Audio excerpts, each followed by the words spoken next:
ഓഫീസിലെത്തി വിളിച്ചതുമായി ആശയവിനിമയം നടത്തും. അതിനുശേഷം അല്പം മുമ്പ് പുറത്തിറങ്ങിയപ്പോഴാണ് പൂരം പറഞ്ഞത് ഏകദേശം ധാരണയായിരിക്കുന്നു രമേശ് ചെന്നിത്തല മന്ത്രിസഭയിലേക്ക് വരാൻ പോവുകയാണ്. വകുപ്പുകളെ സംബന്ധിച്ച് തീരുമാനിക്കേണ്ട ഹൈക്കമാൻഡാണ്. അത് സംബന്ധിച്ച് വി ഡി സതീശനും അനുഭാവപൂർവമായ സമീപനമാണ് സ്വീകരിച്ചത്. പോസിറ്റീവായിരുന്നു ആ ചർച്ചകൾ. ഇത് ദിവസയുടെ ചർച്ച പൂർത്തിയാക്കി. ഇനി കെ.സി. വേണുഗോപാൽ വൈകിട്ട് വരുമ്പോൾ രമേശ് ചെന്നിത്തലയുമായി ഒരു തവണ കൂടി ആശയവിനിമയം നടത്തും. ഒരു കാര്യം ഉറപ്പാണ്, രമേശ് ചെന്നിത്തലയ്ക്ക് ആവശ്യപ്പെട്ടിരിക്കുന്ന വകുപ്പ് ആഭ്യന്തര വകുപ്പ് തന്നെ. പക്ഷേ രണ്ടാമത് ധനകാര്യത്തിലേക്ക് എത്താനുള്ള സാധ്യതയുണ്ട്. ധനകാര്യ വകുപ്പ് ചെന്നിത്തല ഏറ്റെടുത്ത് മന്ത്രിസഭയിലേക്ക് വരും എന്നാണ് ലഭിക്കുന്ന വിവരം. ഇപ്പോൾ യു.ഡി.എഫിന്റെ യോഗവും ആരംഭിച്ചിട്ടുണ്ട്. യു.ഡി.എഫിൽ ലീഗ് അടക്കമുള്ള ഘടകകക്ഷികളെ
മറ്റുള്ള സ്ഥലങ്ങളൊക്കെ അതായത് ഡീപ്പായിട്ടുള്ള ബുദ്ധിയുടെ തന്നെ ആഴത്തുള്ള മനസ്സിന്റെ തന്നെ കൂടുതൽ ആഴങ്ങളിലേക്ക് അതിനെ ആഴങ്ങളിലേക്ക് എത്താനായിട്ട് പോകുന്ന സമയത്ത് കൂടുതൽ ക്ലിയറായിട്ട് കാര്യങ്ങൾ കാണാനായിട്ട് വിശാലമായിട്ടുള്ള ലോകത്തിന്റെ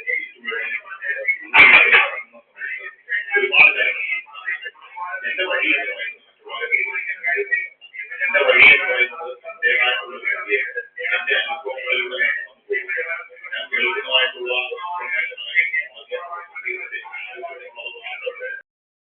പോവുകയാണ്. അങ്ങനെയായിരിക്കുന്ന സമയത്ത് നമ്മൾ എപ്പോഴും നമ്മുടെ കൂടെയുള്ള ആരാണെന്ന് ചോദിക്കുന്നത് നമ്മളിപ്പോ പല പരിചയങ്ങളോട്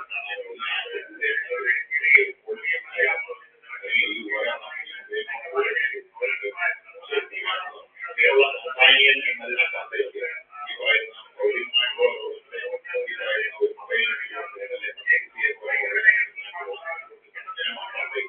നമ്മുടെ ഉള്ളിലൂടെ പോകുന്നതായിട്ടുള്ള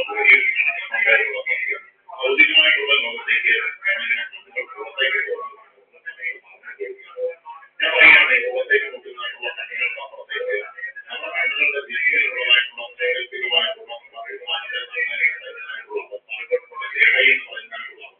അതുകൊണ്ട് നമ്മൾ ഉള്ളിലേക്ക് നോക്കുന്ന സമയത്ത് നമുക്ക് അവിടെ കാണാനായിട്ട് സാധിക്കും ഈ ഭൗതിക ലോകത്തിന്റെ കണ്ടീഷനിങ്ങിൽ പെട്ടുപോയിട്ടുള്ള പല സമയത്ത് നമ്മൾ പുറത്ത് കാണിക്കുന്നതായിട്ടുള്ള വ്യക്തിയല്ല ഉള്ളിലായിട്ടുള്ളത് നമ്മുടെ ആഗ്രഹങ്ങൾ സ്വപ്നങ്ങൾ നമ്മളെ ജീവിക്കണമെന്നുള്ള നമ്മുടെ വീക്ഷണങ്ങൾ ഇങ്ങനെയുള്ള കാര്യങ്ങളൊക്കെ അടിസ്ഥാനം ചെയ്തിട്ട് അത് പഴകിക്കൊണ്ടിരിക്കുന്ന ഒരു വ്യക്തിയെ പോലെയുള്ള നമ്മുടെ ആത്മാവിനെ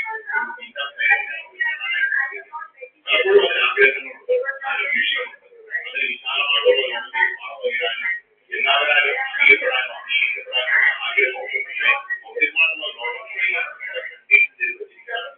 അങ്ങനെ ചെയ്യാൻ സാധിക്കും മറ്റുള്ളവരെ.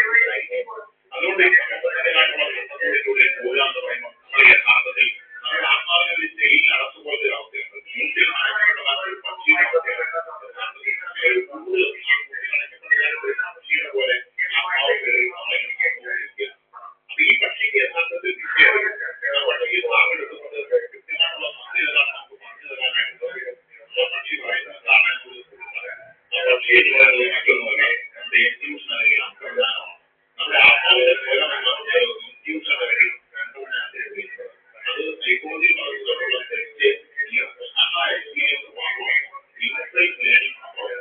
അതിനപ്പുറത്തേക്ക് ദീർഘമായിട്ടുള്ള ലെവലിൽ നമ്മൾ സഹായമായിട്ട് നമ്മൾ വന്നിരിക്കുമ്പോൾ നമ്മളെ സഹായിക്കുകയും ഗൈഡ് ചെയ്യുകയും ചെയ്യുന്നതായിട്ടുള്ള നമ്മുടെ സമൂഹത്തിലുള്ള ഈ ഭാവം എന്ന് പറയുന്നത്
പോയിട്ട്